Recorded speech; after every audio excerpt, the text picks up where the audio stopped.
Hi friends, good morning. ఇగో మా కన్నయ్యకు ఇడ్లీ పెడతాన్న. ఊకే ఏముంటలేదని ఎడతాడు.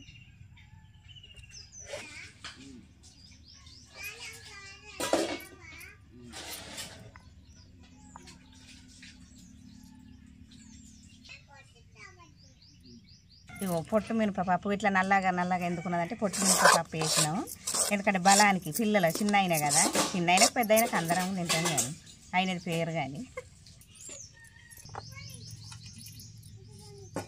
గ్యాస్ మీద పెడతా.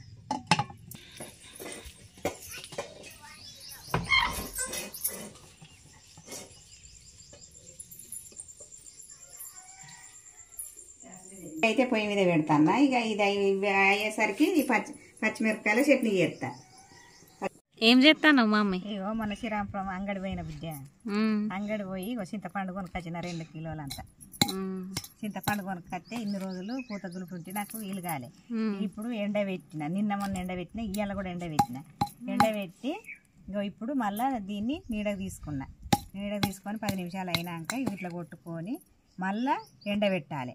కొట్టిన పండును కూడా మళ్ళీ ఎండబెట్టాలి. ఇట్లా పురుగు రాకుండా ఉంటుంది. గింజలు తీసే గింజలు తీసి ఎండబెట్టుకోవాలి. మళ్ళీ ఒక రోజు పొద్దంతా ఎండబెట్టుకొని మంచిగా ఒక డబ్బా తీసుకొని ఆ డబ్బాలో పెట్టుకుంటే 2-3 నెలలు కానీ ఇంత పురుగు రాదు, ఇంత చెక్కు చెదరది, బూజు రాదు, ఏది రాదు. మంచిగా నీట్గా ఉంటుంది. ఇక మళ్ళీ ఎండబెడితే పండు కొట్టుడు అయిపోయింది దోస్తులు. ఇక లాగకు నీళ్ళు పెడతా.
ఎండలు ఘోరంగా ఉన్నాయి.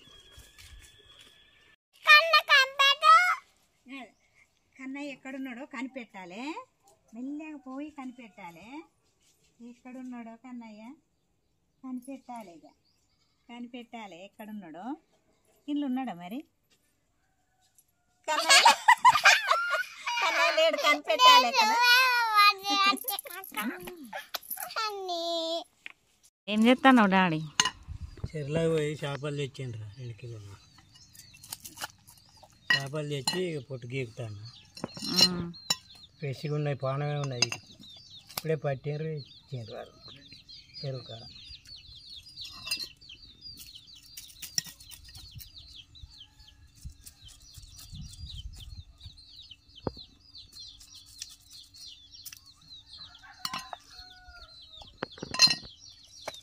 ఫ్రెండ్స్,